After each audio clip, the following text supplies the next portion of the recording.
Selamat sejahtera kepada semua pelanggan saluran Senja Bahagia. Kisah yang akan saya kongsikan hari ini adalah catatan tentang penyesalan pedih seorang wanita. Suami saya yang bergaji Rp 2.500 sebulan telah tinggal menumpang di rumah keluarga saya selama 4 tahun. Ibu saya selalu memandang rendah padanya karena dianggap tidak berkemampuan, dan saya juga begitu. Suatu hari, suami saya keluar rumah untuk ke tempat kerja dan tidak pernah kembali lagi. Setelah puas mencari, saya pergi ke pejabatnya dan mendengar satu ayat yang mengejutkan daripada ketuanya, membuatkan saya kaku di situ juga. Tahun ini, saya berumur 30 tahun, usia yang dianggap paling jelita dan matang bagi seorang wanita. Saya telah membina kerjaya yang dicemburui ramai. Sebagai pengarah pemasaran di sebuah syarikat multinasional, gaji tahunan saya melebihi Rp300.000.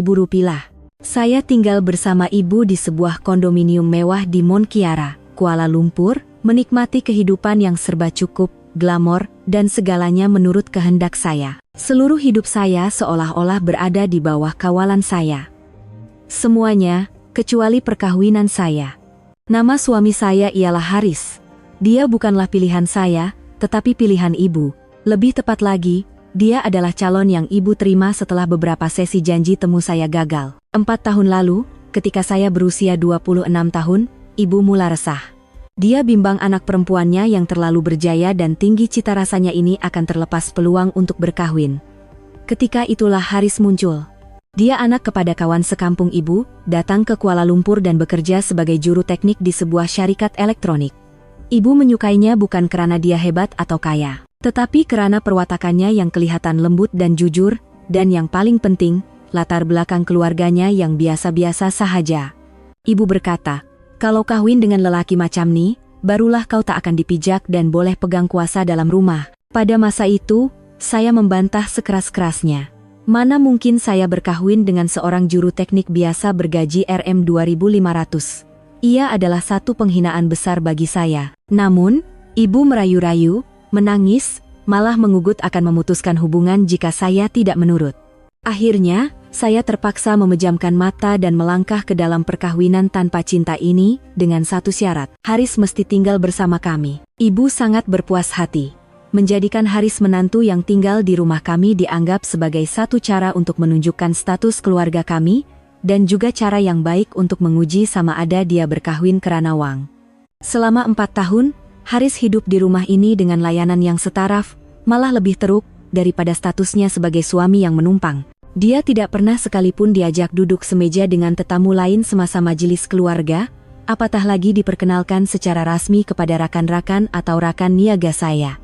Di mata saya dan ibu, dia hanyalah bayang-bayang, seorang pembantu rumah percuma, satu kewujudan yang kabur dan tidak penting.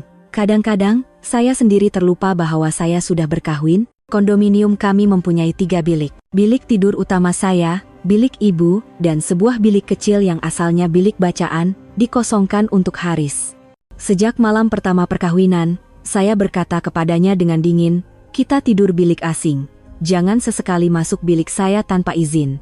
Dia hanya mengangguk senyap tanpa sebarang bantahan atau soalan. Sikapnya yang terlalu mudah menerima segalanya membuatkan rasa jijik dalam diri saya semakin membuak. Saya menganggapnya lelaki yang tiada maruah dan pendirian. Kehidupan kami mengalir dalam keadaan dingin yang melampau.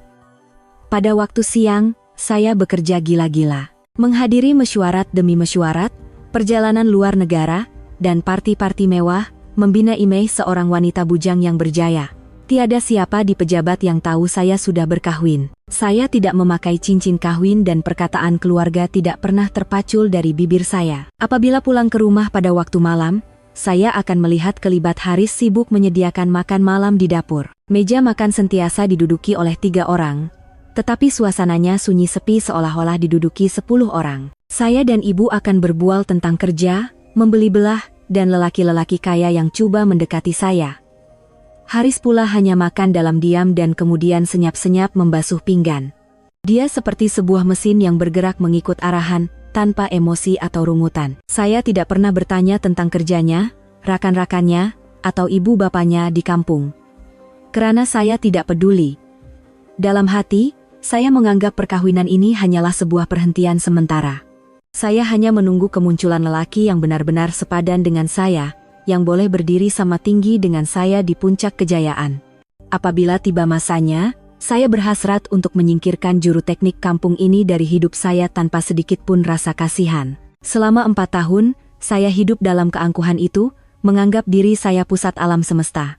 Saya tidak sadar betapa mahalnya harga yang perlu dibayar untuk keangkuhan dan pandangan sempit itu. Jika ada yang bertanya bagaimana kehidupan suami saya selama 4 tahun yang lalu, saya tiada jawaban lain selain 2 perkataan, hambar dan kosong. Tetapi jika ditanya apa yang telah dia lakukan untuk saya dan ibu, saya boleh senaraikan satu senarai yang sangat panjang. Setiap pagi jam 6, Haris sudah bangun. Dia akan ke pasar dan menyediakan sarapan untuk seisi keluarga. Ibu saya mempunyai perut yang sensitif dan hanya makan bubur nasi berlauk daging cincang. Saya pula suka roti bakar, telur mata kerbau, dan jus oren tanpa gula. Dia tidak pernah silap menyediakan hidangan kegemaran kami.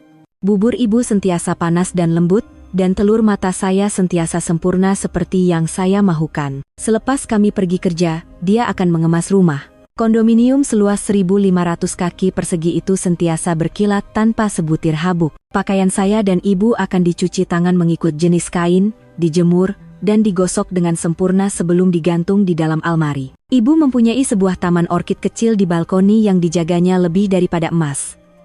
Haris menjaganya dengan lebih teliti daripada ibu. Dia membaca buku dan belajar cara membaca dan menyiram.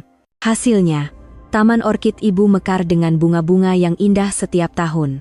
Apa sahaja yang rosak di dalam rumah, dari lampu dan paip air hinggalah ke mesin basuh yang rumit, Haris akan membaikinya dalam sekelip mata. Pernah sekali ibu berkata sinis, tangan berseni juga kau nih. Maklumlah, juru teknik. Tapi itu sahajalah yang kau boleh buat. Haris hanya diam dan terus melakukan kerjanya. Kesunyiannya membuatkan saya marah. Kalau sahaja dia melawan atau marah, sekurang-kurangnya saya ada alasan untuk menghina dan memarahinya.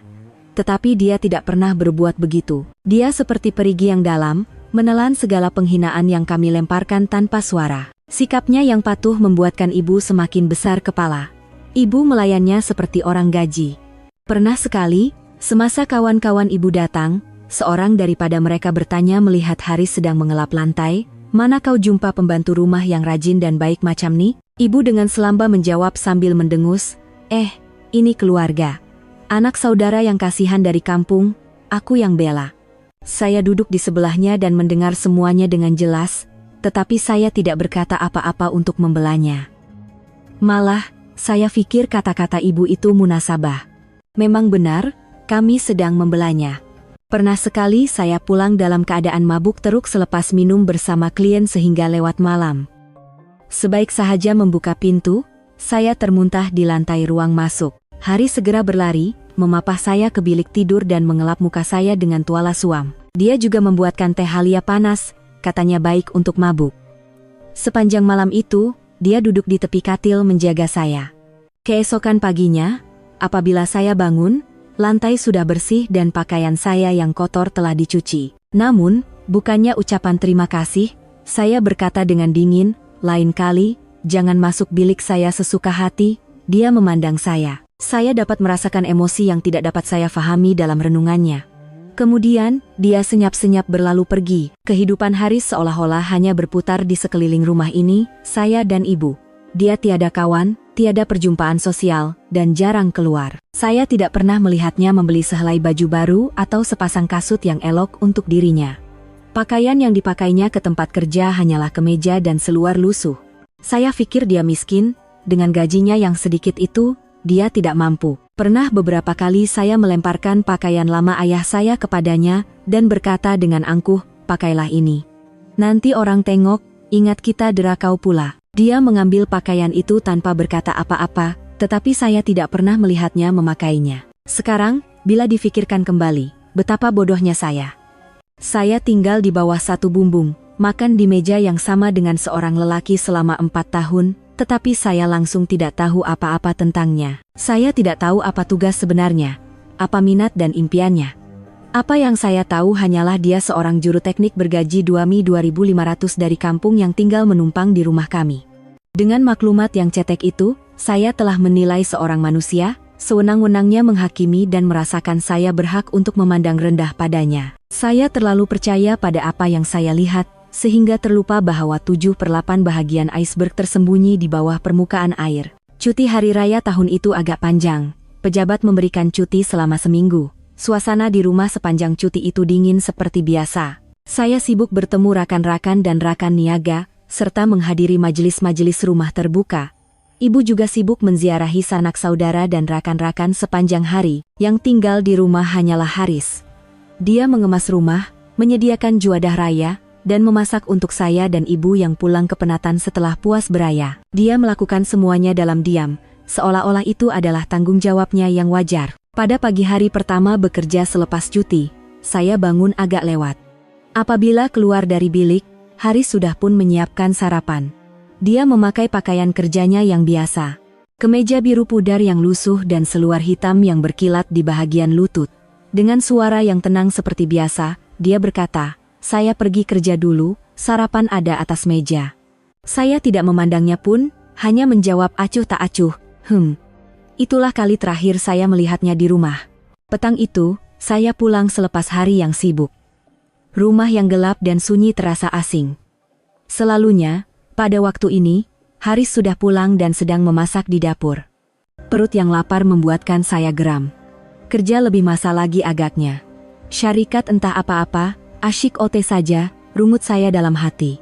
Saya memesan makanan dan kembali menyambung kerja. Ibu yang pulang kemudian juga merungut beberapa kali melihat rumah kosong, tetapi dia juga beranggapan Haris sibuk dengan kerja. Saya dan ibu, tiada siapa yang risau.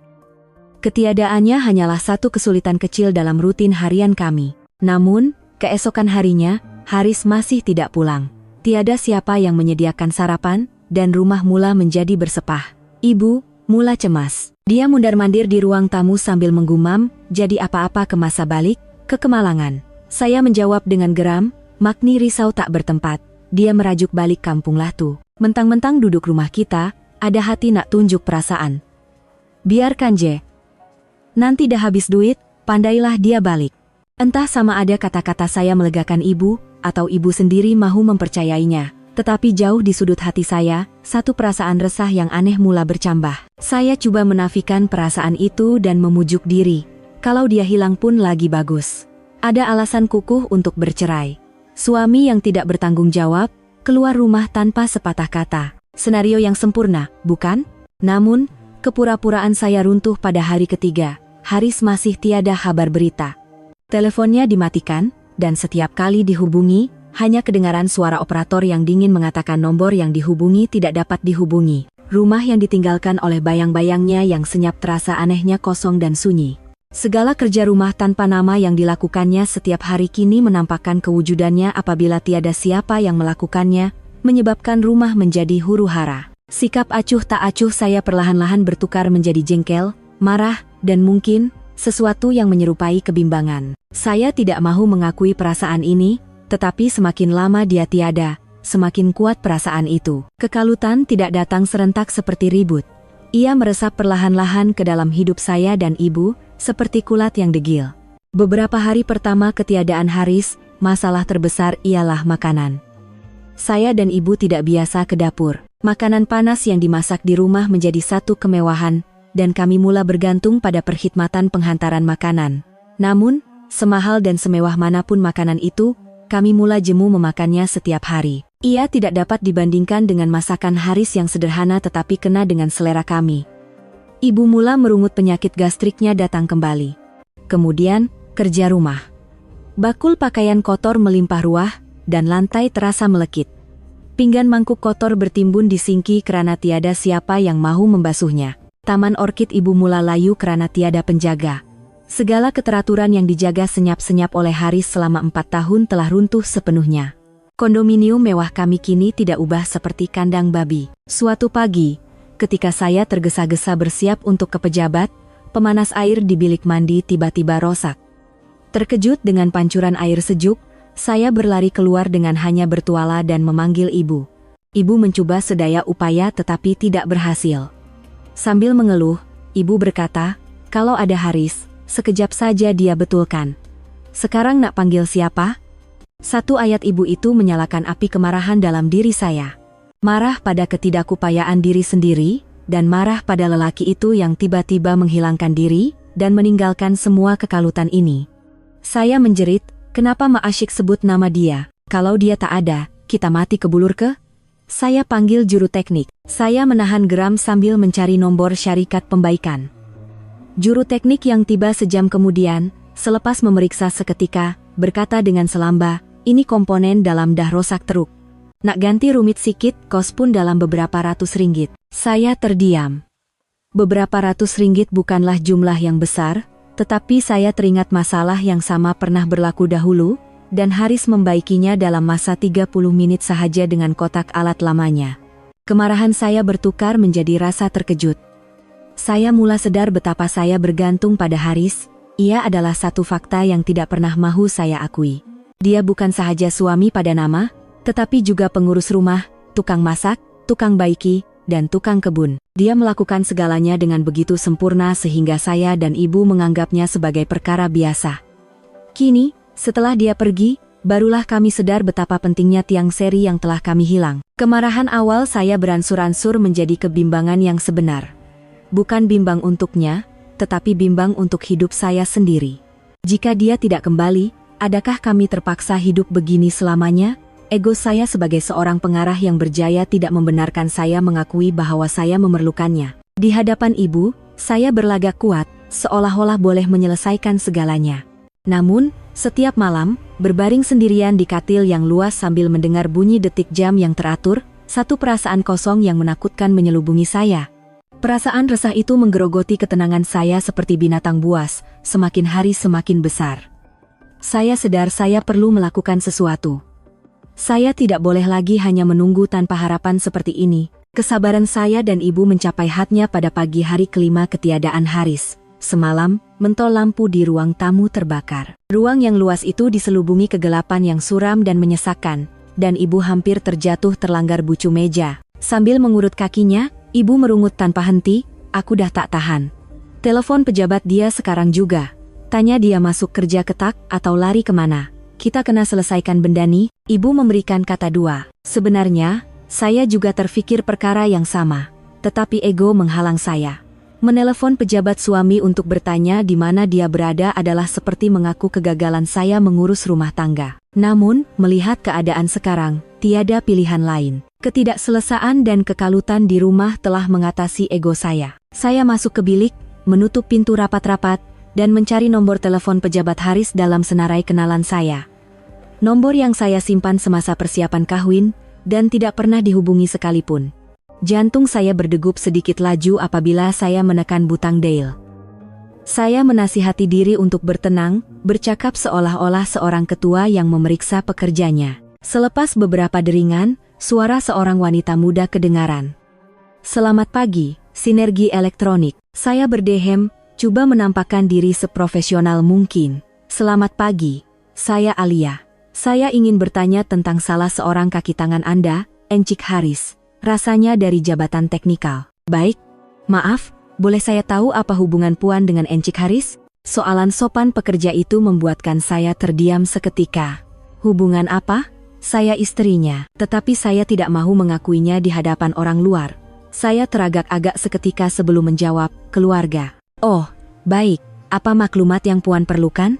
Saya ingin tahu sama ada Encik Haris masuk kerja beberapa hari ini dan bagaimana jadwal kerjanya. Saya terus ke inti persoalan. Hening seketika di hujung talian, diiringi bunyi papan kekunci di taip. Tidak lama kemudian, pekerja itu menjawab dengan nada sedikit terkejut. Puan tak tahu ke? Encik Haris sudah ditukarkan ke pusat penyelidikan Cawangan. Seluruh badan saya terasa membeku. Pindah Cawangan? Kenapa saya langsung tidak tahu perkara penting ini? Dia tidak memberitahu saya sepatah pun. Ditukarkan kemana? Sejak bila? Suara saya menjadi cemas. Tidak lagi mampu bertenang. Ya, ke pusat penyelidikan kumpulan kami di pedalaman. Keputusan pertukaran dibuat sebelum cuti raya lagi. Selepas cuti, dia sudah tidak bertugas di sini. Maklumat itu membuatkan kepala saya pening. Kalau dia sudah ditukarkan sebelum raya, kenapa pada pagi pertama bekerja dia memakai pakaian kerja dan berkata, saya pergi kerja dulu, kemana dia pergi pada hari itu? Dia telah menipu saya. Percanggahan antara kata-kata pekerja itu dan tingkah laku Haris pada pagi itu membuatkan saya keliru dan curiga. Kenapa dia perlu menyembunyikan perkara sepenting itu daripada saya? Pusat penyelidikan di pedalaman itu pula tempat apa? Boleh beritahu saya lebih lanjut tentang jabatan baru atau nomor teleponnya? Tanya saya dengan tergesa-gesa. Maaf, itu saya kurang pasti. Saya dengar ia pertukaran dalaman terus dari ibu pejabat dan diklasifikasikan sebagai sulit. Cawangan kami tidak tahu butiran lanjut. Apa yang saya tahu, dia pergi untuk menyertai satu proyek yang sangat penting. Sulit, penting. Dua perkataan itu berlegar-legar di kepala saya. Apa proyek penting dan rahasia yang boleh diberikan kepada seorang juru teknik biasa? Ini tidak masuk akal. Selepas meletakkan telepon, saya terduduk di kerusi dengan bingung.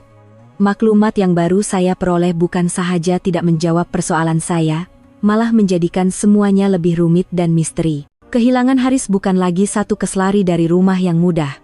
Di sebaliknya, tersembunyi satu kebenaran yang langsung tidak saya ketahui. Keraguan dan rasa ingin tahu mula mengatasi kemarahan dan kejengkelan saya. Buat pertama kalinya dalam 4 tahun, saya benar-benar ingin tahu, siapakah sebenarnya suami yang selama ini saya pandang rendah? Selepas panggilan telepon itu, saya duduk membeku di dalam bilik. Pertukaran sebelum cuti raya. Pusat penyelidikan. Proyek penting. Sulit. Kata-kata pekerja itu bergema di telinga saya. Setiap perkataan itu seperti serpihan kaca yang memecahkan dunia keangkuhan yang telah saya bina. Semuanya bercanggah dan tidak dapat difahami. Kenapa dia menipu? Kenapa seorang juru teknik biasa diamanahkan dengan proyek rahasia yang begitu penting? Pikiran saya kusut, saya memberitahu ibu segalanya, tetapi ibu juga keliru seperti saya. Dia menuduh syarikat itu menipu, kemudian membuat spekulasi bahwa Haris terlibat dalam kegiatan haram dan melarikan diri. Tekaan ibu hanya membuatkan kepala saya bertambah sakit. Saya perlukan pandangan orang yang lebih objektif. Seseorang yang boleh membantu merungkai keadaan yang kucar-kacir ini. Serta-merta saya teringat kawan baik saya, Sofia. Sofia dan saya berkawan sejak zaman university. Walaupun dia tidak berjaya segah saya, dia bekerja sebagai ketua pasukan di sebuah syarikat media sederhana, mempunyai keluarga yang bahagia, dan yang paling penting, mempunyai pertimbangan yang sangat rasional dan tajam. Saya meneleponnya dan kami berjanji untuk bertemu di kafe kegemaran kami di mana kami boleh berbual dengan tenang. Duduk di hadapan saya, Sofia mendengar dengan sabar cerita saya, dari kehilangan Haris yang tiba-tiba, kekalutan di rumah, sehinggalah perbualan telepon yang tidak masuk akal dengan syarikatnya. Saya masih bercerita dengan nada merendahkannya, berlakon sebagai istri yang pening kepala karena suami yang tidak berguna. Setelah selesai mendengar, Sofia tidak tergesa-gesa memberi nasihat. Dia mengacau kopinya perlahan, memandang saya tajam, kemudian melemparkan soalan yang langsung tidak berkaitan. Alia, sepanjang 4 tahun nih, kau pernah tak duduk berbual betul-betul dengan suami kau? Maksud aku, berbincang serius tentang kerja dia, atau pikiran dia. Soalan Sofia membuatkan saya terdiam. Berbual? Kami tidak pernah berbual. Saya memberi arahan, dia menurut. Saya mengkritik, dia berdiam. Itu bukan perbualan. Melihat saya terdiam, Sofia mengeluh dan berkata perlahan-lahan, Alia, aku rasa kau tengok masalah ini dari sudut yang salah. Kau udah anggap Haris tuh orang biasa. Jadi semua tindakannya nampak mencurigakan dan bodoh di mata kau. Tapi, coba pikir sebaliknya. Dia menghirup kopinya sebelum menyambung. Ditukarkan ke pusat penyelidikan di tempat terpencil. Menyertai proyek penting dan rahasia. Bukankah ini senario untuk orang-orang jenius? Syarikat akan hantar orang yang paling hebat dan dipercayai sahaja ke tempat macam tuh. Apa nilainya seorang juru teknik biasa yang kau cakapkan tuh pada syarikat sampai perlu buat macam tuh? Setiap patah perkataan Sofia seperti menyiram air sejuk ke kepala saya. Saya tidak pernah terfikir kemungkinan ini. Di dalam kepala saya, sudah terpahat formula bahwa Haris adalah seorang yang tidak berkemampuan. Sofia meneruskan analisisnya. Dan tentang dia menipu pada pagi pertama kerja tuh. Mungkin bukan sebab dia nak menipu, tapi sebab dia tak boleh beritahu perkara sebenar. Proyek dengan tahap keselamatan tinggi selalunya melarang pendedahan maklumat walaupun kepada keluarga. Berkata dia pergi kerja mungkin satu-satunya cara untuk dia tidak melanggar peraturan dan pada masa yang sama tidak membuat kau curiga pada saat itu. Dan tentang dia menahan hinaan kau dan ibu kau selama 4 tahun dalam diam. Sofia memandang tepat ke mata saya. Pandangannya agak tegas. Bukan sebab dia lemah, tapi mungkin sebab dia tak anggap kata-kata itu penting. Orang yang benar-benar hebat ada dunia dalaman mereka sendiri, dan mereka tahu di mana letaknya nilai diri mereka. Penilaian berdasarkan ukuran materialistik luaran tuh bagi mereka mungkin macam angin lalu sahaja, Pernah tak kau terfikir, mungkin bukan suami kau yang biasa, tapi pandangan kau yang biasa? Kata-kata terakhir Sofia seperti tukul yang menghentam ego saya. Saya tidak dapat membalas sepatah pun. Inilah kali pertama dalam hidup saya seseorang mengatakan pandangan saya biasa. Saya sentiasa bangga dengan kepintaran dan ketajaman saya. Tetapi setelah mendengar kata-kata Sofia, saya berasa seperti katak di bawah tempurung. Saya hanya melihat dunia melalui mulut tempurung sempit yang bernama keangkuhan. Perbualan dengan Sofia tidak menyelesaikan masalah, tetapi ia membuka pintu kepada satu kemungkinan baru yang tidak pernah saya bayangkan. Pintu ke dunia di mana suami saya mungkin bukan orang yang saya kenali. Saya pulang ke rumah dengan hati yang berat selepas bertemu Sofia. Kata-katanya tidak lekang dari pikiran saya. Ia membuatkan saya melihat kembali kehidupan perkawinan 4 tahun ini dari sudut yang sama sekali berbeza. Buat pertama kalinya dalam beberapa tahun, saya melangkah masuk ke bilik Haris bukan untuk memberi arahan atau membebel. Bilik kecil itu sangat kemas dan teratur. Semuanya tersusun di tempatnya. Pandangan saya terhenti pada sebuah rak buku kecil di sudut bilik. Dahulu, saya langsung tidak berminat dengan buku yang dibacanya. Saya pikir dia hanya membaca buku teks lama atau novel picisan. Tetapi kini, apabila saya melihat dengan teliti, saya terkejut. Di rak buku itu terdapat buku-buku yang jauh berbeza daripada yang saya bayangkan.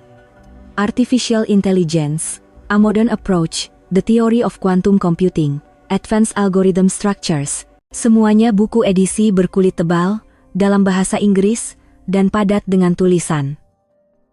Saya membuka sebuah buku.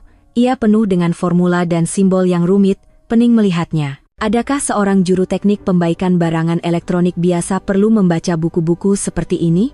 Tiba-tiba saya teringat kelibatnya membaca buku di bilik ini. Dia begitu khusyuk sehingga tidak sedar saya masuk. Ketika itu, saya mentertawakannya karena berlagak pandai. Tetapi kini, kenangan itu membawa makna yang sama sekali berbeza. Kemudian saya teringat perbualan teleponnya. Dia selalu ke balkoni untuk bercakap di telepon agar tidak mengganggu saya dan ibu. Saya terdengar beberapa patah perkataan, tetapi ia bukan perbualan kosong. Dia menggunakan banyak istilah teknikal, bercakap dengan nada yang sangat profesional dan yakin, sama sekali berbeza dengan sikapnya yang pendiam dan pemalu. Pernah sekali saya terdengarnya berkata kepada seseorang di ujung talian, "Tidak. Penyelesaian itu tidak efisien. Kita perlu fokus untuk menstruktur semula keseluruhan modul pemrosesan utama dan mengurangkan kerumitan algoritma rekursif." Ketika itu, saya tidak paham sepatah pun dan mentertawakannya dalam hati. Sekarang baru saya sadar, orang yang kelakar sebenarnya adalah saya. Satu lagi kenangan muncul. Menjelang satu pembentangan penting, sistem operasi komputer riba canggih saya tiba-tiba rusak. Semua data penting ada di dalamnya. Saya menghubungi pakar IT syarikat, tetapi mereka kata ia akan mengambil masa sekurang-kurangnya sehari untuk dibaiki. Ketika saya buntu, Haris senyap-senyap mengambil komputer riba itu. Selama kira-kira 2 jam, dia menaip arahan yang tidak saya fahami pada skrin hitam. Kemudian, seperti magis, komputer riba itu hidup semula. Semua data pulih sepenuhnya. Apabila saya bertanya bagaimana dia melakukannya, dia hanya tersenyum lembut dan berkata, "Anggap saja nasib baik." Ketika itu, saya benar-benar percaya ia adalah nasib. Saya terduduk di atas katilnya. Kepala saya pening karena terkejut. Semua petunjuk ada di depan mata saya selama 4 tahun ini. Tetapi saya tidak melihatnya.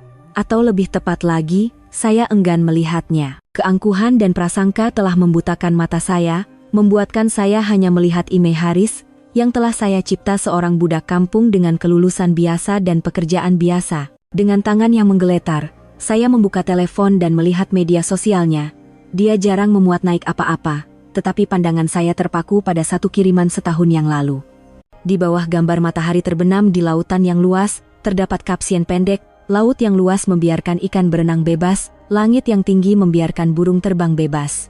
Dahulu, jika saya melihat tulisan ini, saya pasti akan mentertawakannya sebagai kebudak-budakan. Tetapi dalam situasi sekarang, ia terasa seperti keluhan rindu akan kebebasan yang tertahan. Mungkin rumah ini dan perkawinan ini adalah sangkar yang memenjarakannya, dan pemergiannya adalah proses mencari lautan luas dan langit tingginya sendiri. Saya tiba-tiba sadar. Saya tidak tahu apa-apa, benar-benar tiada apa-apa, tentang lelaki ini. Malam itu, saya tidak dapat tidur.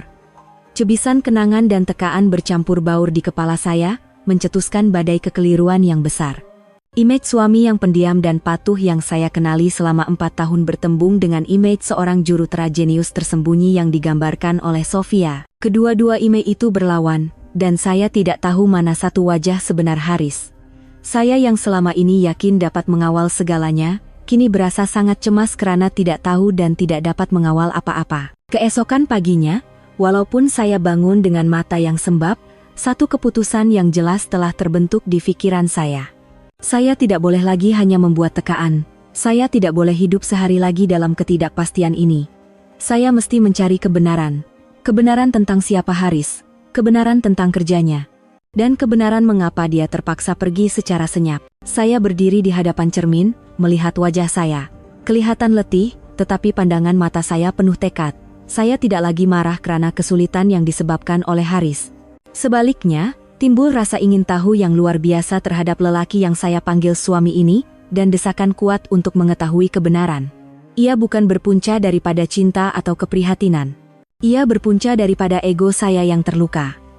Bagaimana saya boleh menerima hakikat bahwa saya telah ditipu selama ini?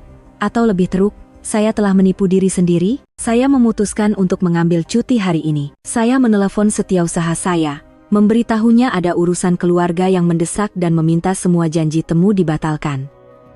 Ini adalah sesuatu yang jarang berlaku bagi saya yang sentiasa mengutamakan kerja. Tetapi hari ini, mencari jawaban adalah lebih penting.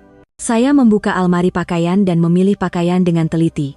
Bukan sut mewah atau jenama mahal, tetapi sut hitam berpotongan ringkas tetapi tajam dan kemeja putih. Saya mau kelihatan kuat, profesional, dan tidak boleh dipandang rendah. Ini bukan lawatan seorang istri mencari suaminya.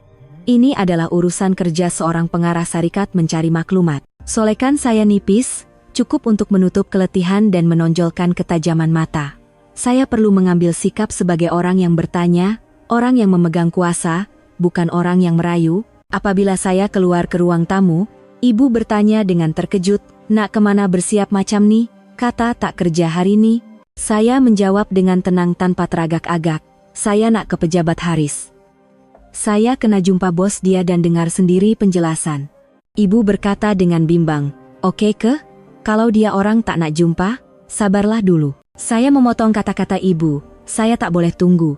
Mak duduk rumah, biar saya selesaikan." Selesai berkata, saya mencapai beg tangan dan menuju ke pintu. Sambil mendengar bunyi tapak kasut tumit tinggi saya bergema, saya berasa seperti seorang pahlawan yang akan ke medan perang-perang untuk mencari kebenaran, dan perang untuk berdepan dengan kebodohan diri sendiri. Apapun natijahnya, sekejam manapun kebenarannya, saya mesti tahu. Bangunan pejabat tempat Haris bekerja tidaklah begitu gah, tetapi agak kemas dan modern.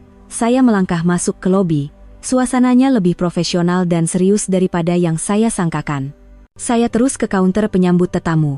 Pekerja yang duduk di situ adalah suara yang sama yang saya hubungi semalam. "Selamat pagi, saya Alia. Semalam saya ada telepon bertanya tentang Encik Haris." Saya mengeluarkan kad perniagaan saya, dan meletakkannya di atas kaunter dengan tegas. Jawatan pengarah pemasaran jelas mempunyai sedikit sebanyak pemberat. Pekerja itu kelihatan sedikit terkejut dengan kehadiran saya. Memandang kad perniagaan dan wajah saya silih berganti dengan riak cemas. "Oh, ya, selamat pagi." Tapi rasanya semua maklumat yang saya tahu dah saya beritahu semalam. "Saya tahu," jawab saya dengan suara yang tenang tetapi berwibawa. "Saya bukan datang untuk dengar perkara yang sama. Saya perlu berjumpa dengan ketua langsung Encik Haris." Sikap saya yang tegas dan profesional membuatkan pekerja itu serba salah. Dia tergagap-gagap berkata, Tapi ketua pasukan Haris sedang bermesyuarat." "Tidak mengapa, saya boleh tunggu," kata saya sambil menunjuk ke arah sofa di sudut lobi. "Tetapi mungkin lebih baik jika ketua Anda tahu bahwa keluarga kaki tangannya sedang menunggu di sini karena isu pertukaran yang tidak jelas." "Masa saya tidak banyak?" Kata-kata saya lembut tetapi mengancam. Wajah pekerja itu sedikit pucat.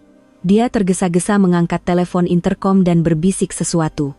Seketika kemudian, dia meletakkan gagang telepon dan berkata kepada saya dengan sikap yang jauh lebih sopan, "Saya akan bawa Puan ke dalam. Encik Jamaluddin, pengarah kami, bersetuju untuk berjumpa." Dia membawa saya menyusuri koridor yang panjang. Di hadapan sebuah pintu bertanda bahagian penyelidikan pembangunan, dia mengetuk dan membuka pintu untuk saya. Di dalam, terdapat seorang lelaki berusia pertengahan 40-an, berkacamata, dan kelihatan bijak. Dia bangun apabila melihat saya masuk. "Puan Alia, selamat datang. Silakan duduk. Saya Jamaluddin, ketua kepada Haris." Suaranya tenang dan sopan. Saya sedikit terkejut dengan sikapnya. Dia tahu nama saya, dan cara dia menyebut Haris mengandungi nada hormat yang lebih daripada sekadar layanan kepada pekerja bawahan biasa. Apabila saya duduk, Ensik Jamaluddin menuangkan teh untuk saya. Saya minta maaf atas kesulitan yang berlaku. Sepatutnya kami memberi notis rasmi kepada keluarga, tetapi disebabkan sifat khas proyek ini, semua prosedur terpaksa mengikut peraturan kerahasiaan. Encik Jamaluddin, saya terus terang sahaja. Siapakah sebenarnya suami saya, Haris, dan di mana dia sekarang? Encik Jamaluddin memandang saya. Pandangannya dalam dan sukar ditafsir. Dia membetulkan kacamatanya dan meletakkan kedua-dua tangannya yang berjalin di atas meja. "Puan Alia, sebelum saya jawab soalan itu, boleh saya tanya satu soalan? Sepanjang 4 tahun Puan hidup bersamanya, Puan anggap suami Puan seorang yang bagaimana?" Soalannya seperti pisau yang menusuk tepat ke jantung saya. Saya tidak dapat berkata apa-apa. Satu-satunya jawaban di kepala saya ialah, saya tidak tahu, dan hakikat itu membuatkan saya sangat malu. Melihat saya terdiam, Ensik Jamaluddin mengeluh perlahan. Dia seolah-olah sudah menjangkai jawaban saya. Sambil memandang keluar tingkap, seolah-olah mengimbau sebuah kisah panjang, dia mula bercerita. "Puan Alia, Haris bukanlah seorang juru teknik biasa. Dia menyertai syarikat kami 6 tahun lalu, sejurus selepas menamatkan pengajian dengan kepujian kelas pertama dari UTM dalam bidang kejuruteraan komputer. Pada mulanya, dia seperti graduan baru yang lain, seorang pengatur cara biasa. Tetapi dalam masa 6 bulan, kami sadar dia adalah permata yang belum digilap. Saya merasakan jantung saya berdegup kencang mendengar kata-katanya. Lulusan kelas pertama UTM. Kenapa saya langsung tidak tahu? Encik Jamaluddin menyambung dengan suara yang bercampur antara teruja dan bangga. Cara pemikiran Haris jauh melampaui rakan-rakan sebayanya. Dia mempunyai keupayaan untuk menyelesaikan masalah algoritma yang rumit, yang mana seluruh pasukan kami sudah angkat tangan. Kira-kira 2 tahun lalu, kumpulan kami berdepan dengan masalah besar untuk mengoptimumkan algoritma pemrosesan data raya bagi produk utama kami. Berjuta-juta ringgit telah dilaburkan. Pakar dari luar negara diupah. Tetapi kami masih buntu dan proyek itu hampir gagal. Dia berhenti seketika dan memandang tepat ke arah saya. Ketika semua orang hampir berputus asa, Haris, seorang diri, menemui satu pendekatan yang sama sekali baru. Dia mereka bentuk dan membuktikan satu algoritma yang cemerlang. Bukan sahaja ia menyelesaikan masalah, malah ia meningkatkan prestasi sistem lebih daripada 10 kali ganda. Hasil penemuannya, kumpulan kami dapat menjimatkan cost R&D bernilai ratusan juta, malah mungkin mencecah bilion ringgit, dan memperoleh kelebihan daya saing mutlak dalam pasaran. Kepala saya berpusing, beratus-ratus juta. Lelaki yang selama ini saya hina sebagai tidak berguna dan menumpang hidup, rupa-rupanya seorang yang telah mencipta nilai yang begitu besar. Saya tidak dapat mempercayainya. Cerita ini terlalu tidak realistik dan mengarut. Kalau begitu, gaji RM 2.500 itu apa? Saya melemparkan soalan bodoh. Ia adalah percobaan terakhir saya untuk mempertahankan persepsi lapuk saya. Encik Jamaluddin tersenyum nipis. Senyumannya mengandungi sejenis simpati. Itu hanyalah gaji pokok dalam kontrak perkhidmatannya dengan cawangan KL.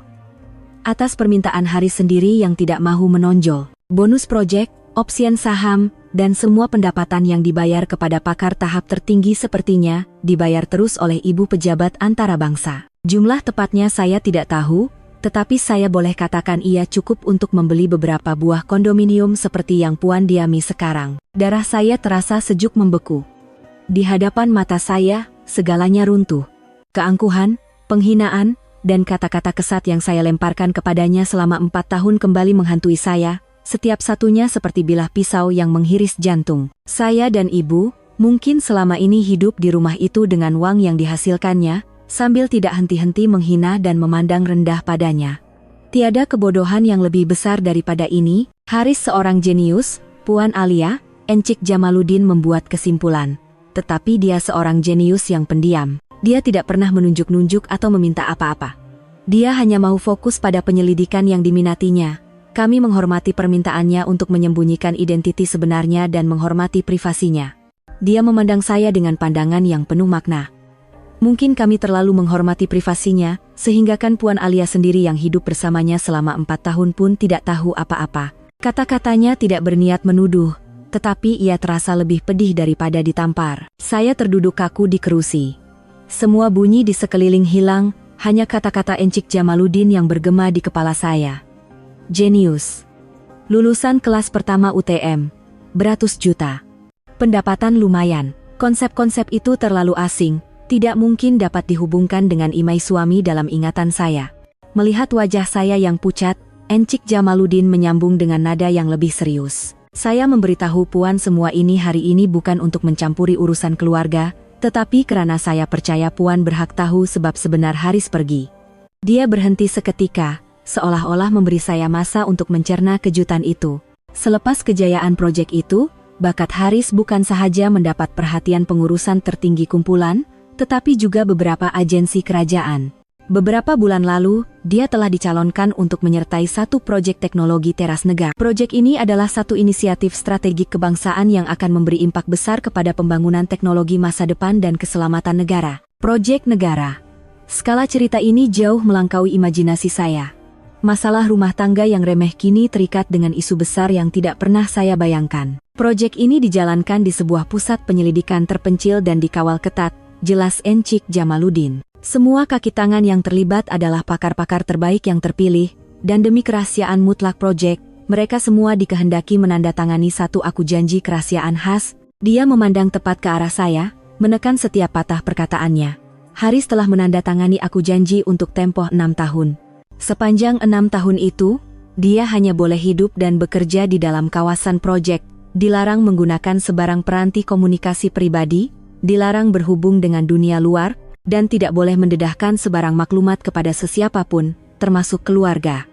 Semua komunikasi dikawal. Ini adalah satu pengorbanan yang sangat besar, tetapi ia adalah syarat wajib untuk menjamin keselamatan proyek dan kaki tangannya. 6 tahun. Nombor itu adalah satu lagi tukul yang menghentam kepala saya.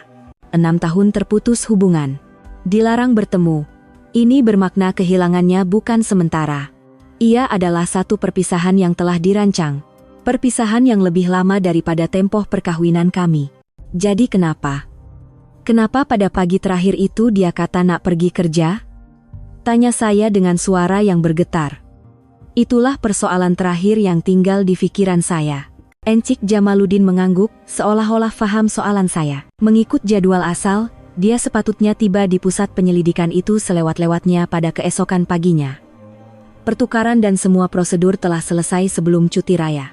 Pagi dia berkata hendak pergi kerja itu, mungkin adalah masa yang dia simpan untuk dirinya sendiri. Mungkin dia mahu melihat buat kali terakhir tempat yang pernah didiaminya. Saya tidak pasti, tetapi saya rasa itulah cara dia mengucapkan selamat tinggal dalam diam. Dia tidak boleh memberitahu Puan perkara sebenar. Jika tidak, dia akan melanggar peraturan kerahasiaan aku janji itu sejak dari mula lagi. Selamat tinggal dalam diam. Perkataan itu merobek hati saya. Saya teringat kelibatnya berdiri di muka pintu pada pagi itu, berkata saya pergi kerja dulu dengan nada yang tenang seperti biasa. Dan saya, tanpa menoleh, hanya menjawab, acuh tak acuh. Saya tidak tahu bahwa itu adalah saat terakhir, bahwa saya telah terlepas satu-satunya ucapan selamat tinggal yang boleh diberikannya. Sikap acuh tak acuh saya ketika itu kini menjadi satu dosa yang tidak terampun, menghimpit saya. Saya tidak ingat bagaimana saya memandu pulang dari pejabat Haris, segalanya di sekeliling kelihatan kabur dan kelabu. Jalan yang biasa saya lalui setiap hari terasa asing. Di dalam kereta, saya menggenggam stereng sehingga tangan saya pucat, tetapi seluruh badan saya terasa lemah. Pikiran saya bercelaru dengan imei dan suara. Kelibat Haris yang sibuk di dapur, Haris yang senyap-senyap mengemas rumah, Haris yang teliti menjaga orkid. Wajahnya yang khusyuk membaca buku tebal, senyumannya yang lembut selepas membaiki komputer riba saya. Di celah-celah itu, suara Encik Jamaluddin menyampuk, jenius, lulusan kelas pertama UTM, beratus juta, proyek negara, 6 tahun. Imajen suara yang bercanggah itu berlanggar, menghancurkan segala yang saya percayai. Bodoh. Itulah satu-satunya perkataan yang boleh menggambarkan diri saya sekarang. Kebodohan yang amat sangat, tidak terbayang. Saya yang sentiasa bangga dengan kebolehan menilai orang dan rakan niaga, rupa-rupanya menyimpan berlian di sebelah tetapi menganggapnya batu. Saya telah menilai seorang manusia berdasarkan ukuran materialistik, status sosial, dan label gaji 2,500, dan saya silap. Sangat silap. Penyesalan datang melanda seperti tsunami. Bukan sekadar menyesal karena tidak mengenali nilainya, tetapi menyesal atas cara saya melayannya. Segala kata-kata hinaan, pandangan jijik, dan tindakan acuh tak acuh yang saya dan ibu lemparkan selama 4 tahun kembali satu persatu. Ia bermain semula seperti film gerak perlahan, setiap babak seperti pisau yang menusuk jantung. Menumpang hidup, selain kemahiran tangan, tak ada guna, kami bela dia sebab kasihan. Kata-kata kejam itu keluar dari mulut saya dan ibu. Kami telah memijak-mijak maruah seorang manusia, seorang jenius, seorang lelaki yang mungkin telah menanggung keluarga ini dalam diam, dengan keangkuhan dan pandangan sempit kami. Rasa malu menyelubungi saya. Malu sehingga rasa mahu menyorok di dalam lubang. Bagaimana dia boleh menahan semua itu? Kenapa dia tidak pernah melawan? Mungkin kesunyiannya bukan tanda kelemahan, tetapi satu penghinaan yang mendalam terhadap dunia saya yang materialistik dan sempit. Saya memarkir kereta di tempat letak kereta bawah tanah, dan duduk lama di dalam kereta. Saya tidak mau keluar. Rumah di tingkat atas, yang dahulunya tempat perlindungan saya, kini terasa seperti tempat kejadian jenayah di mana saya telah mencederakan lelaki itu dengan luka yang tidak dapat dipulihkan. Kesakitan di dada saya semakin jelas. Sakit yang tajam dan berterusan, seolah-olah beribu jarum kecil mencucuk jantung saya. Saya tahu, inilah harga yang perlu saya bayar, dan ini barulah permulaan. Saya membuka pintu dan melangkah masuk ke rumah. Rumah masih bersepah dan sunyi. Ibu sedang duduk di sofa menonton TV. Melihat saya pulang, dia segera mematikan TV dan bertanya dengan wajah bimbang, "Macam mana? Ada berita? Jumpa tak orang dia?" Saya tidak menjawab, hanya duduk senyap di kerusi bertentangan dengan ibu. Kemudian, saya ceritakan segalanya. Saya sampaikan kata-kata encik Jamaluddin tanpa tertinggal satupun.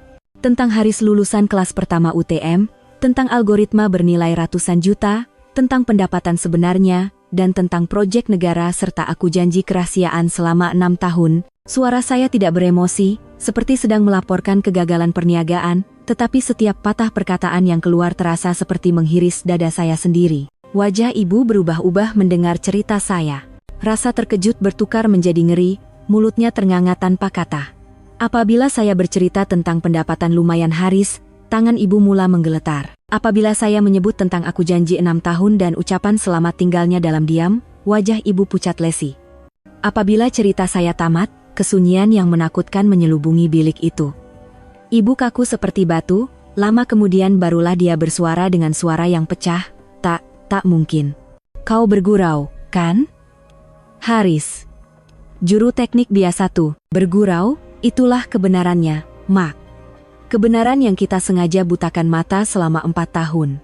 Ya Allah, jerit ibu sambil menekuk kepala. Jadi selama nih, belanja rumah nih semua. Mungkin Haris yang bayar? Soalan ibu adalah perkara yang sama yang sedang saya pikirkan. Kemana perginya pendapatannya yang besar itu? Dia tidak berfoya-foya, tidak berjoli.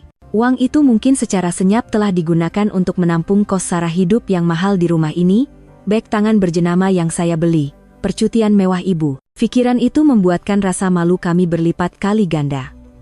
Kami bukan sahaja menghinanya, malah kami menumpang hidup pada orang yang paling kami pandang rendah. Ibu mula menangis, tangisan yang penuh dengan penyesalan dan kehinaan. Inilah kali pertama saya melihat ibu, yang sentiasa kuat dan angkuh, rebah sebegitu rupa. Sambil menepuk dada, ibu meraung, apa aku dah buat? Apa aku dah buat pada dia? Aku nih memang buta. Aku dah halau lombong emas dari rumah aku sendiri. Saya melihat ibu menangis dengan hati yang sebak, tetapi air mata saya tidak mengalir. Air mata saya seolah-olah sudah kering, hanya tinggal kesakitan dan kekosongan yang tidak berkesudahan. Ibu menyesal karena kehilangan lombong emas. Jadi, apa yang saya sesalkan? Karena nilainya, atau karena saya sadar saya benar-benar silap? Pada saat ini pun, saya tidak pasti. Kami berdua, ibu dan anak, duduk termenung dalam penyesalan dan penderitaan. Kebenaran telah terungkap, tetapi ia tidak membawa kelegaan, sebaliknya membuka satu jurang penyesalan yang mendalam. Sejak hari itu, hidup saya dan ibu berubah sepenuhnya. Tiada lagi bebelan atau kritikan, sebaliknya kesunyian yang berat menguasai rumah. Kebenaran tentang Haris menjadi cermin besar yang memantulkan keegoisan dan kesempitan pikiran kami, sehingga kami tidak berani lagi untuk bertentang mata. Namun, kesunyian tidak menyelesaikan apa-apa. Kehidupan yang kucar-kacir berterusan, dan kami terpaksa berdepan dengan realiti. Suatu pagi, saya bangun awal dan masuk ke dapur. Berdepan dengan peralatan dapur yang asing terasa lebih sukar daripada merundingkan kontrak berjuta-juta ringgit. Saya memutuskan untuk mencoba memasak hidangan paling mudah, bubur. Saya mencari resepi di internet dan terkial-kial dengan beras dan air. Bubur pertama saya hangit di dasar periuk. Yang kedua, cair seperti air. Ibu merasa sesudu, tidak berkata apa-apa, tetapi saya tahu ia sukar ditelan. Namun, ibu menghabiskan semangkuk bubur itu dalam diam. Sesuatu yang tidak mungkin berlaku dahulu. Saya juga mulai belajar mengemas rumah, mengelap lantai, mencuci tandas, membasuh pakaian. Kerja-kerja yang dahulunya saya anggap remeh kini meletihkan saya.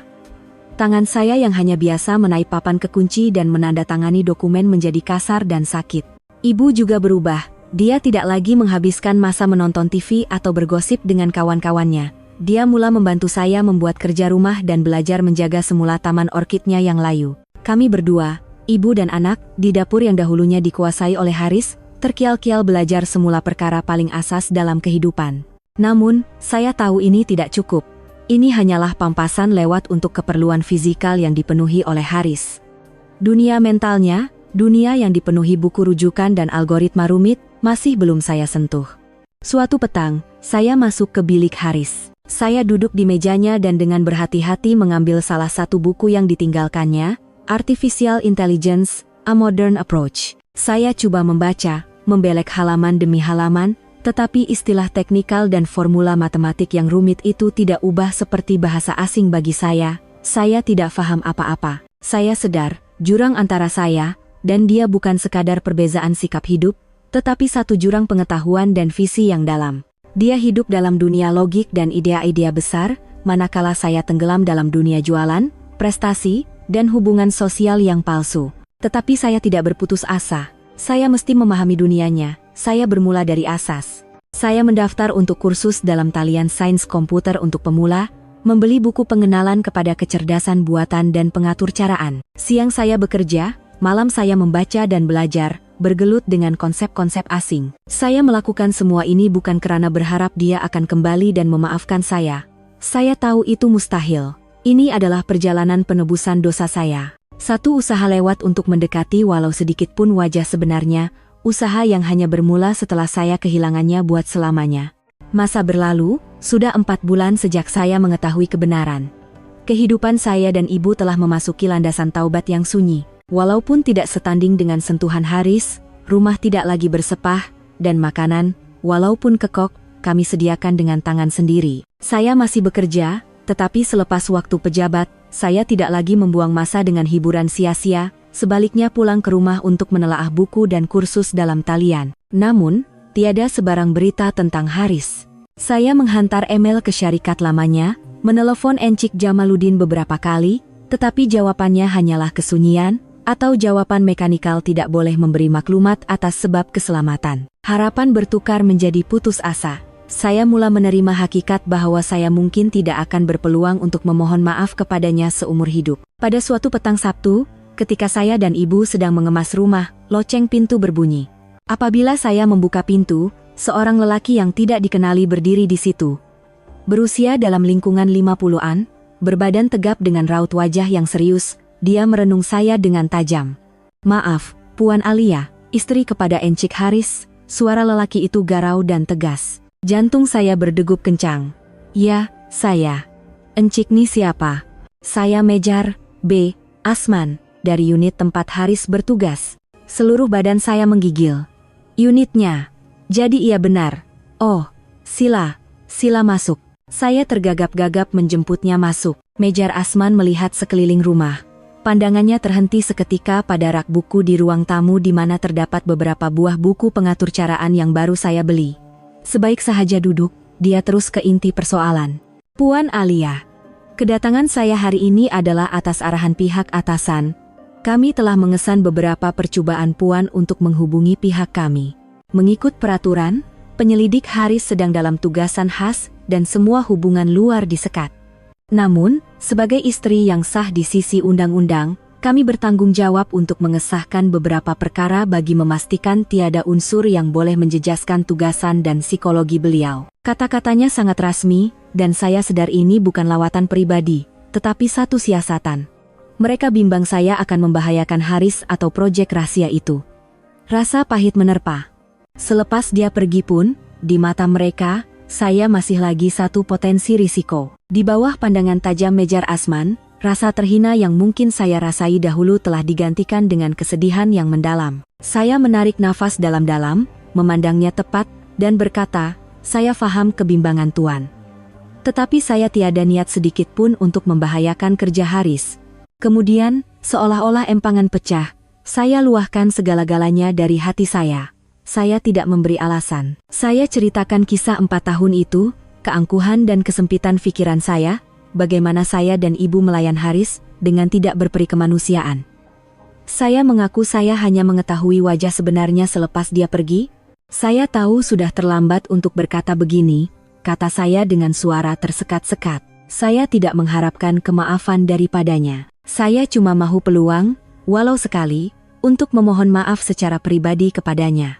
Untuk beritahu dia bahwa saya sadar betapa silapnya saya, betapa saya menyesal. Itu sahaja. Selepas itu, apapun keputusannya, saya akan terima. Ibu yang duduk di sebelah saya sudah menangis teresak-esak.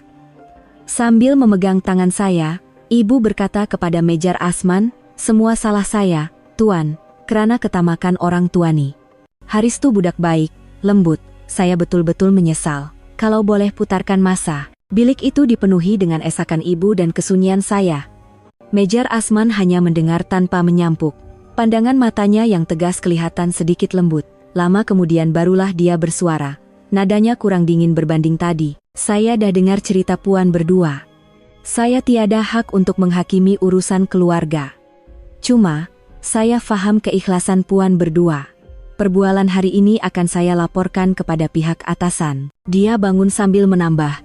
Peraturan tetap peraturan, jadi saya tidak boleh berjanji apa-apa. Tetapi hasrat Puan Alia akan saya sampaikan dengan jujur. Sebelum melangkah keluar, dia meninggalkan satu pesanan terakhir. Penyelidik Haris adalah aset berharga negara, tetapi dia juga seorang manusia. Kami mahu kaki tangan kami mempunyai sokongan di rumah yang stabil. Harap Puan faham.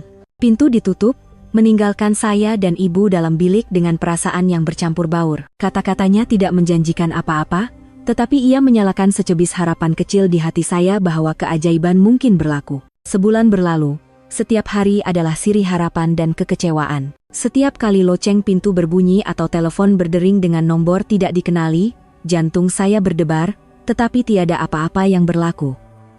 Api harapan itu perlahan-lahan malap. Pada suatu petang, Mejar Asman muncul semula. Wajahnya masih tegas, tetapi ada sesuatu yang berbeza pada pandangannya. Puan Alia, saya datang untuk menyampaikan keputusan pihak atasan. Jantung saya seolah-olah berhenti berdegup. Saya menahan nafas, menunggu kata-katanya yang seterusnya. Setelah mempertimbangkan pelbagai faktor, pihak atasan telah membuat keputusan untuk memberikan pengecualian khas. Puan akan diberi peluang untuk bertemu dengan penyelidik Haris. Saya tidak percaya dengan apa yang saya dengar. Betul ke, Tuan?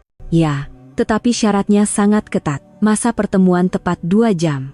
Puan akan dibawa ke lokasi yang ditetapkan dan perlu mematuhi semua arahan. Dan sebelum pertemuan, Puan perlu menandatangani satu lagi aku janji kerahasiaan. Apa yang Puan lihat dan dengar di sana tidak boleh didedahkan kepada sesiapapun.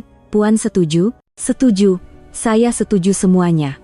Jawab saya dengan tergesa-gesa, air mata mula bergenang.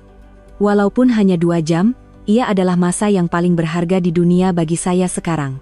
Pada hari yang dijanjikan, saya bangun sebelum subuh. Saya memakai pakaian paling ringkas kemeja putih dan seluar BG, tanpa solekan, hanya rambut diikat kemas. Saya mahu dia melihat diri saya yang sekarang. Tepat pada masanya, sebuah kereta hitam tanpa nomor plat berhenti di hadapan kondominium. Mejar Asman duduk di tempat duduk penumpang hadapan. Kereta itu meninggalkan bandar, melalui Lebuh Raya, dan akhirnya memasuki kawasan pedalaman yang berbukit bukau. Setelah beberapa jam perjalanan, kami tiba di sebuah kompleks penyelidikan modern yang dikawal ketat. Inilah dunia Haris. Saya dibawa masuk ke sebuah bilik kecil yang hanya mempunyai sebuah meja dan 2 buah kerusi. 2 jam, kata seorang pegawai sebelum menutup pintu dan berlalu pergi. Saya terdengar bunyi tapak kaki di koridor, pintu dibuka, dan Haris melangkah masuk. Dia kelihatan lebih kurus dan kulitnya lebih gelap, tetapi jauh lebih tegap dan sihat. Rambutnya dipotong pendek, memakai pakaian seragam kerja berwarna biru gelap. Perubahan terbesar adalah pada pandangan matanya. Bukan lagi pandangan yang patuh dan muram, tetapi tajam dan penuh keyakinan. Dia bukan lagi bayang-bayang di rumah kami. Dia telah menjadi orang yang sama sekali berbeza. Dia tidak terkejut melihat saya. Seolah-olah sudah diberitahu, dia duduk dengan tenang di kerusi bertentangan. Ketenangannya meruntuhkan hati saya. Semua kata-kata yang telah saya sediakan hilang, hanya air mata yang mengalir tanpa henti. Maafkan saya, hanya itu yang mampu saya ucapkan sambil teresak-esak. Saya betul-betul minta maaf, Haris. Saya luahkan segalanya bagaimana saya mengetahui kebenaran, penyesalan saya dan ibu, dan bagaimana saya coba memahami dunianya dengan membaca buku-bukunya. Saya tahu dah terlambat. Saya tak minta dimaafkan pun. Saya cuma awak tahu, saya salah. Saya sadar betapa bodohnya saya. Haris hanya diam mendengar luahan saya yang bersulam tangisan. Tiada sebarang emosi terpancar di wajahnya. Kesunyiannya terasa lebih menakutkan daripada sebarang kemarahan. Apabila tangisan saya reda, dia bersuara. Suaranya rendah dan tegas, tidak seperti dahulu. Saya dah dengar. Saya tak salahkan awak, Alia. Kata-katanya membuatkan saya terdiam. Dia menyambung, setiap patah perkataannya seperti jarum yang menusuk sisa-sisa harapan saya. Saya faham kenapa awak dan ibu awak layan saya macam tu. Awak dibesarkan untuk menjadi wanita yang berjaya, menilai segalanya dengan nilai material dan status. Saya hanyalah seorang budak kampung bergaji Rp2.500. Dalam dunia awak, saya tiada nilai. Itu perkara biasa. Dia memandang tepat ke mata saya, menyatakan kebenaran yang kejam. Tahu tak, Alia? Penyesalan awak sekarang. Bukan karena awak faham siapa saya, tetapi karena awak tahu, nilai baru saya. Awak menyesal sebab awak sedar batu yang awak pandang rendah itu sebenarnya berlian.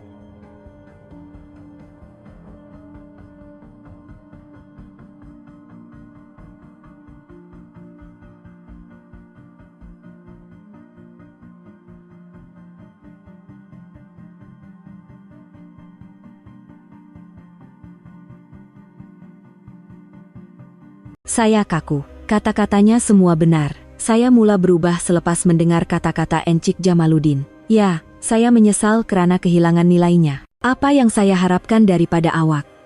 Suaranya menjadi sayu. Bukan untuk awak iktiraf bakat atau pendapatan saya. Itu tak penting bagi saya. Saya cuma berharap, suatu hari nanti, awak akan pandang saya seadanya. Sebagai seorang lelaki yang suka memasak untuk istrinya, membaiki barang di rumah, dan membaca buku sendirian. Saya hanya menunggu pengiktirafan yang mudah itu, tetapi selama 4 tahun, saya tak pernah dapat. Kita hidup dalam dunia dengan nilai yang terlalu berbeza. Ini bukan salah sesiapa, cuma kita bukan milik satu sama lain. Satu-satunya ikatan antara kita ialah surat nikah, dan rasanya itu pun sudah tiada makna. Bila proyek ini tamat, mari kita lepaskan satu sama lain. Itulah jalan terbaik untuk kita berdua.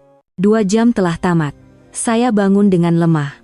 Sebelum saya berpaling, dia berkata buat kali terakhir, "Jaga diri, Alia." Saya tidak dapat menjawab. Saya melangkah keluar dari biliknya, dari hidupnya. Dengan hati yang hancur luluh, dan kesadaran yang terlalu lewat dan menyakitkan. Kata-katanya semua benar. Kembali ke Kuala Lumpur, saya seperti orang hilang akal. Pertemuan singkat itu telah meragut segalanya daripada saya. Ibu, melihat keadaan saya, seolah-olah dapat meneka keputusannya. Dia tidak bertanya apa-apa, hanya senyap-senyap memasak bubur untuk saya. Kami berdua duduk dalam kesunyian. Tiada lagi air mata penyesalan, hanya pasrah pada realiti yang kejam. Kehidupan diteruskan, tetapi satu kekosongan yang tidak akan pernah terisi telah bersarang di hati saya. Saya masih bekerja, tetapi segalanya terasa hilang makna. Jualan, prestasi, pujian rakan niaga, parti-parti mewah semuanya terasa kosong dan sia-sia. Saya sadar betapa hampanya nilai-nilai yang saya kejar selama ini. 6 bulan kemudian, sepucuk sampul surat berisi surat cerai tiba. Haris sudah pun menandatanganinya. Dia tidak menuntut apa-apa. Kondominium yang kami diami, kereta yang saya pandu, simpanan di bank, malah saham syarikat yang dimilikinya semuanya ditinggalkan kepada saya. Dia pergi dengan tangan kosong. Itulah tindakan terakhirnya yang menunjukkan perbezaan antara dunianya dan dunia saya. Dia tidak memerlukan semua itu. Dengan tangan yang tidak lagi menggeletar, saya menandatangani surat cerai itu. Dengan satu tanda tangan, perkawinan selama 4 tahun dan kesilapan terbesar dalam hidup saya berakhir. Selepas itu, ibu pulang ke kampung. Saya tinggal sendirian di kondominium yang luas ini. Kadang-kadang pada waktu petang, saya akan masuk ke biliknya dan membaca buku-buku yang ditinggalkannya. Saya masih belajar, bukan untuk memahami teknologi, tetapi untuk memahami sebuah dunia yang pernah saya hina dan abaikan.